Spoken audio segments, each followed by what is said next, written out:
Bonjour, Eric Gibaud, ericgibaud.com. Aujourd'hui, je vais te parler de cette tête de trépied de KF Concept, le GW3D. C'est ce qu'on appelle une tête de précision. Je vais t'expliquer les avantages, les inconvénients et surtout comment ça marche.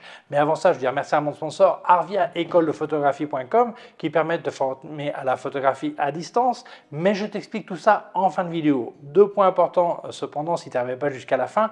Le premier, si tu voulais te former à la retraite et utiliser ton CPF, le compte personnel de formation, n'oublie surtout pas de t'inscrire avant de partir à la retraite, puisqu'on ne peut plus s'inscrire par CPF une fois à la retraite. Par contre, tu pourras faire la formation à laquelle tu t'étais inscrit avant de partir, la formation une fois à la retraite. Et deuxième point, la loi sur le CPF a changé il y a bien longtemps, mais elle n'était toujours pas appliquée. C'est chose faite depuis le 1er mai 2024 et c'est une très bonne nouvelle, puisque les rumeurs, qui courent encore d'ailleurs ces rumeurs, mais tu peux les effacer, disaient que les élèves, que ce soit photo ou autre, devraient payer 30% de leur poche. Et finalement, ce ne sont que 100 euros. D'ailleurs, les demandeurs d'emploi n'ont pas à payer cette somme. Donc, une grande opportunité pour te former, mais je t'explique tout ça en fin de vidéo. Je te laisse leur téléphone qui est gratuit. Si tu les appelles de ma part, c'est sympa de dire que c'est de ma part. Deuxième point, je te laisse leur site web, le email et aussi un lien vers leur forum photo qui est en français, qui est gratuit. Je t'invite à t'y inscrire et participer.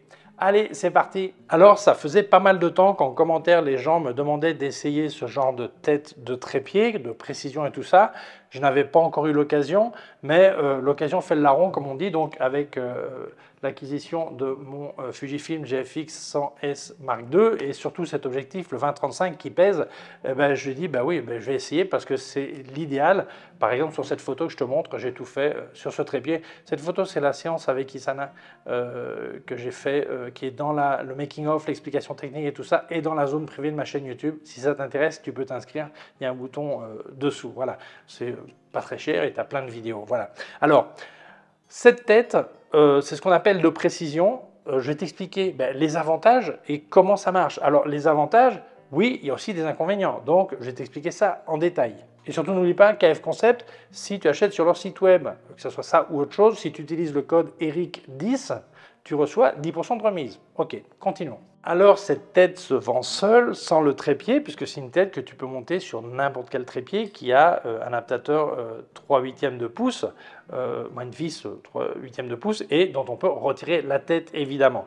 Là, j'ai un trépied de KF Concept, mais ça pourrait être un trépied de n'importe quelle marque, évidemment. Donc, je retire la tête qui était présente sur ce trépied. Voilà. Je l'enlève. Et simplement, là, j'ai le 3/8 de pouce et je vais visser cette tête. Après, je ferai des roues blancs pour les détails. Donc ça, c'est la première étape à faire. Alors évidemment, non seulement il faut que ce soit un trépied qui, tu peux enlever la tête et qui ait une vis de 3/8 de pouce qui est un standard, mais surtout, il faut un trépied costaud. Normalement, quand tu montes cette tête, c'est que tu vas mettre un appareil qui est assez lourd ou un appareil qui n'est pas forcément lourd, mais un gros objectif. Donc, tu veux que ça supporte le poids, donc tu ne peux pas mettre une super tête sur un trépied qui est complètement, qui plie les jambes, si on peut dire comme ça. Donc, ne mets pas ça sur n'importe quoi, évidemment, mais ça, tu l'avais deviné. Alors, le premier truc à faire, c'est enlever la petite plaque format Arca Suisse pour le mettre sur l'appareil. Alors, il n'y a pas de ce qu'on appelle Quick Release, c'est que tu appuies sur un bouton et ça se lâche tout seul, mais il y a quand même une sécurité, comme tu peux voir, sauf si tu as complètement ouvert, là, tu peux l'enlever, mais si tu n'avais pas serré suffisamment, tu ne pourrais pas l'enlever et ça partirait ni vers l'avant ni vers l'arrière. Ce que j'aime bien sur la petite plaquette qu'ils ont mis, tu n'as pas besoin d'une pièce pour serrer puisqu'il y a un petit levier ici pour visser, mais enfin c'est un truc qu'on voit assez souvent. Mais voilà. Alors si ton appareil était avec une cage par exemple, comme j'ai certains, comme celui qui est en train d'enregistrer le Lumix S5 Mark II, dans ce cas-là, si tu as une base de cage qui est Arca Suisse, tu pourrais le mettre directement dedans sans avoir besoin d'utiliser la petite plaque évidemment. Mais enfin c'est bien qu'ils aient utilisé ce standard parce que tu as peut-être déjà ce genre de plaque et tu as sur deux appareils, choses comme ça. Voilà, donc c'est parfait. Alors, quand tu montes ta petite plaque, tu peux voir, il y en a qui le mettent comme ça, il y en a qui le mettent de côté. Les deux sont valables, hein, ça dépend de ce que tu veux faire. Mais ce qui est important, c'est surtout que ne pas le mettre en disant « tiens, je vais le mettre en plein milieu ». Sinon, calculer pour qu'après, l'axe soit dans le même que l'axe de l'objectif. Parce que sinon, s'il y a un décalage, quand tu vas faire une rotation, c'est faussé. Donc, c'est important de toujours bien aligner la petite plaque avec l'axe ensuite qui va correspondre à l'objectif et à l'axe du trépied. Alors là, je viens d'incliner vers l'avant simplement pour que tu vois ici, il y a un niveau à bulle. Donc, je vois beaucoup de gens, ils montent leurs appareils, et il le monte de telle manière que ça couvre le niveau à bulle. Donc, n'oublie pas qu'il va falloir que tu montes l'appareil avec l'objectif vers l'avant, donc pour qu'on voit le niveau à bulle. Il y a aussi un autre niveau à bulle là, mais il sera visible de face si on regardait l'appareil. Okay, mais l'important, c'est que ce niveau qui va être à l'arrière, tu vas pouvoir regarder, voir si c'est nivelé. Alors, c'est vrai, beaucoup d'appareils ont leur propre niveau dans le viseur ou sur l'écran, mais bon, c'est bien d'avoir aussi celui-ci visible. Donc, fais attention, on ne monte pas l'appareil dans l'autre sens. Alors, je profite de cette présentation pour donner d'autres trucs qui sont valables pour n'importe quel trépied. Important, mettre toujours une patte dans l'axe de l'objectif. De cette manière, le poids, ça va éviter que ça bascule. Alors là, les pattes sont pas sorties, parce que je suis posé sur une table pour pouvoir enregistrer, mais quand les pattes sont complètement sorties, c'est plus stable. Mais c'est important de toute façon de toujours mettre une patte dans l'axe de l'objectif. Ça, c'est évident. Alors, je vais faire un tour, bouge pas. Je vais le tourner ici pour que tu vois comment effectivement la bulle qui est là, hop, ah non c'est celui-là, pardon, hop,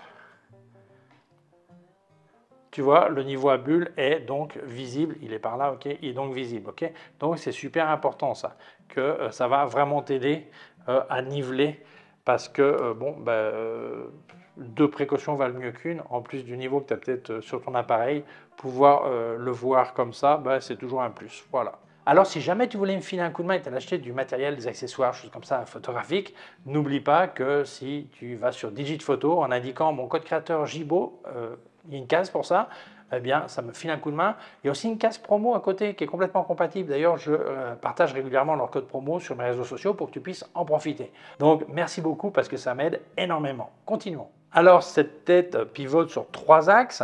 Il y a 2 manières de les pivoter, une manière précise et une manière rapide. Tu vois, sur chaque axe, il y a cette molette orange. Si je la tourne, je peux faire pivoter rapidement. OK ? De la même manière, ici, j'ai 2 autres. Une qui va faire pivoter vers le haut ou le bas. Ils sont assez durs, ces axes, ok. C'est-à-dire que ça ne va pas bouger tout seul, hein, c'est important quand même, ok. Et ici, c'est si je veux pivoter sur l'axe de roulis. Voilà, donc tu vois. Voilà, donc si tu es pressé, tu bouges et après tu ajustes avec de la précision. Alors, je remets en position neutre, aligné sur la patte. Voilà. Alors évidemment, j'ai oublié de le dire au début, si tu avais un téléobjectif assez long où on utilise une patte sur l'objectif pour le trépied et non pas sur l'appareil, ben oui, tout serait en arrière, évidemment, la bulle serait couverte. Là, il n'y aurait pas le choix. Alors sur chaque axe, en plus de cette petite manette orange d'accès rapide, tu as une petite roue ici et tu vois, tu as des graduations en degrés qui t'indiquent exactement l'inclinaison de chaque, ou l'inclinaison ou la rotation de chaque endroit. Alors évidemment, c'est beaucoup plus long que l'accès rapide, mais ça te permet une précision extrême. Donc tu vas pouvoir ajuster exactement comme tu veux. Et le gros avantage qu'il y ait des degrés qui soient indiqués, c'est si demain tu veux refaire la même photo au même endroit, si tu avais marqué où allait le trépied, simplement tu avais marqué l'orientation, tout ça, eh bien tu peux refaire la même photo avec la même inclinaison et tout ça. Ou tu peux ajuster, faire plusieurs essais en ajustant plus ou moins du piqué, du levé, de l'inclinaison, tout ça. Donc c'est vraiment très bien et c'est extrêmement précis. Parce que les trépieds que j'utilise très souvent aussi, hein, où tu ajustes à la main, pour certains types de photos, c'est vraiment pas un problème. Mais là, quand tu veux un cadrage vraiment précis, vraiment nivelé, tout ça, c'est pas évident de juger à la main et serrer sans que ça ait rebougé. Tandis que là, tu vois, tu vas ajuster très précisément comme tu veux. C'est vraiment nickel. Alors, comme tu vois, ça ne m'empêche pas de sortir l'écran. Hein. Alors là, je vais le sortir par là. OK. Ça n'empêche pas du tout de sortir l'écran. Et deuxièmement, comme tu peux voir, donc j'ai complètement accès à tous mes axes, mes 3 axes, donc roulis, tangage et l'autre, et laser. Voilà, ouf, les aviateurs vont aimer. Hein. Voilà. Et donc c'est vraiment précis et c'est facile à faire, quoi. Je peux vraiment précisément ajuster sans aucun effort, parce que là, c'est un engrenage, il y a dedans, donc c'est pas difficile avec les deux doigts, je bouge ça facilement entre pouce et index, comme on dit, hein, et vraiment sans aucun effort, malgré le poids du matériel qu'il peut y avoir dessus. Donc, fantastique, hein. Alors, quelques petites infos techniques. Je te dis la majorité. Alors, c'est de l'aluminium. La qualité est vraiment excellente. Le poids, il supporte jusqu'à 6 kg, mais attention, beaucoup de gens oublient qu'il y a deux choses, combien supporte le trépied et combien supporte la tête. Si tu mets sur un trépied qui supporte 3 kg et tu dis c'est bon parce que la tête supporte 6 kg, ça ne va pas aller, parce que le poids de l'appareil, si c'est un appareil très lourd plus le poids de la tête, si ton appareil total fait 5 kg et le trépied supporte 3, il va y avoir un problème. Donc calcule bien que le trépied supporte effectivement le poids de ton appareil plus le poids de la tête. Alors, la tête fait 140 mm par 115 mm et le poids est de 800 grammes. Oui, c'est pas léger, mais évidemment, quand tu vois un truc solide, précis et tout ça, il y a forcément du poids. La qualité me semble excellente. À tout moment, j'ai une confiance absolue, aussi bien de la solidité et de la précision. Donc, quand j'ai fait cette séance photo, pour cadrer très très juste dans la pièce à côté, pour que ça cadre exactement comme je voulais, le sol, parce que j'ai un sol à damier et tout ça, je te montre une photo, hein, tu vois, je voulais que ce soit parfaitement aligné, eh bien ça m'a permis d'ajuster et c'était bon, j'ai plus eu à retoucher, ni réfléchir, ni rien. Donc je pense que oui, c'est un produit qui me semble excellent et qui est complètement recommandable. Alors tu vas me dire, Eric, tu avais dit que tu allais aussi parler des inconvénients. Quels sont-ils? Alors il y en a deux. Le premier, il n'y a pas besoin d'un marteau pour tuer une fourmi. Donc, si tu as un tout petit appareil, tu ne fais pas des cadrages précis, tu n'en as pas besoin et tout ça, ça n'a pas trop de sens d'avoir une tête comme ça pour faire ce que n'importe quel autre trépied pourrait faire. Donc, ce n'est pas une question seulement de poids de l'appareil, mais surtout d'usage. Si tu fais de l'architecture, panorama et choses comme ça, et même si ce n'est pas un très gros appareil, mais tu es avec un grand angle, il faut un truc super précis, que l'horizon soit parfait, tout ça, là oui, il y a du sens.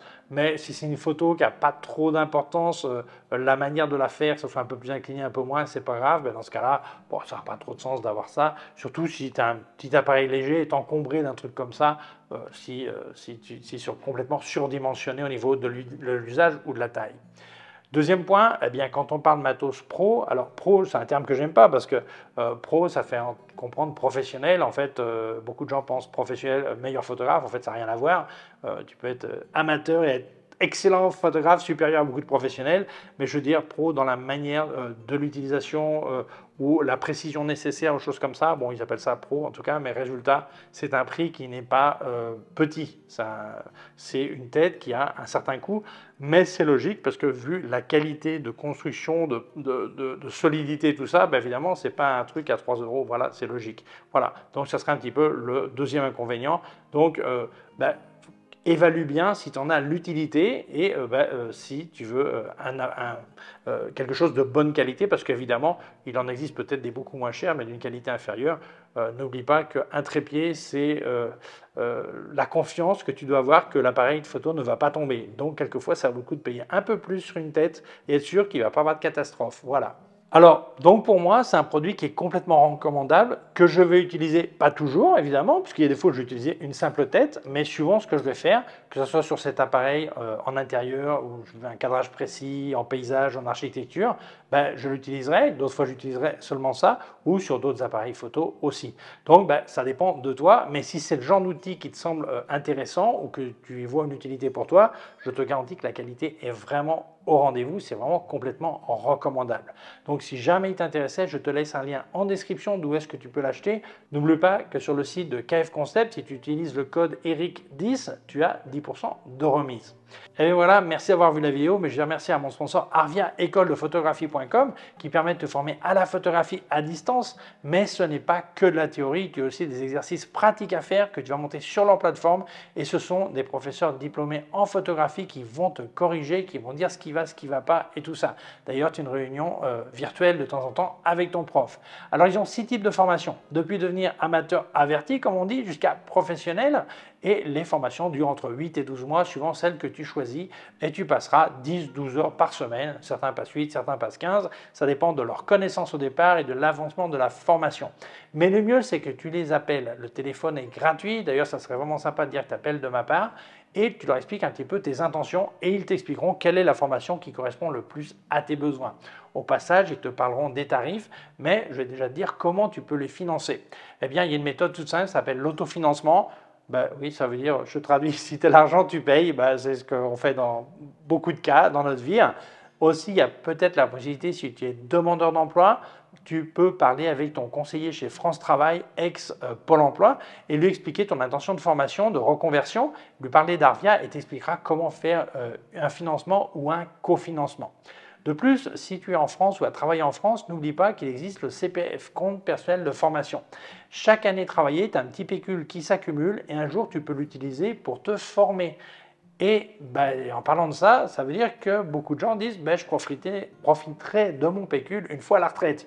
Alors n'oublie surtout pas, c'est ce que tu avais pensé, inscris-toi avant de partir à la retraite. Parce qu'une fois à la retraite, on ne peut plus s'inscrire par CPF. Par contre, on peut faire la formation à laquelle on s'était inscrit avant de partir.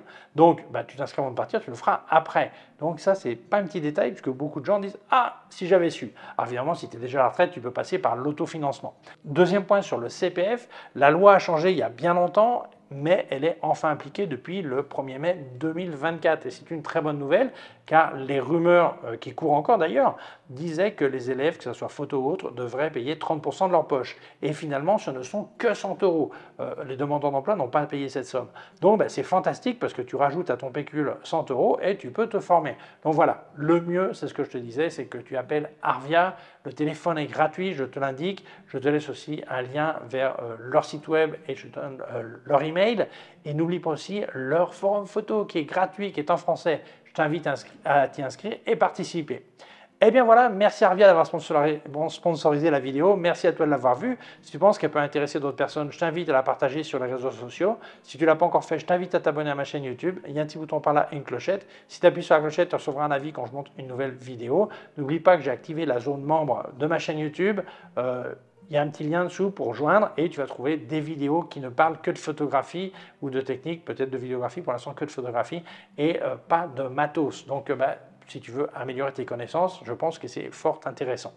Je te laisse aussi un lien de mon site web, ericgiraud.com/fr pour la version en français, mes cours de photographie en vidéo, ericgiraud.com/fr/cours en ligne. Si tu as une quelconque question, tu peux laisser un commentaire dessous. Je te laisse aussi des liens de mon matos chez Digit Photo. Alors ça serait vraiment sympa, comme à l'écran, là où ça marque code créateur, si tu marques Gibaud, eh bien ça me file un coup de main.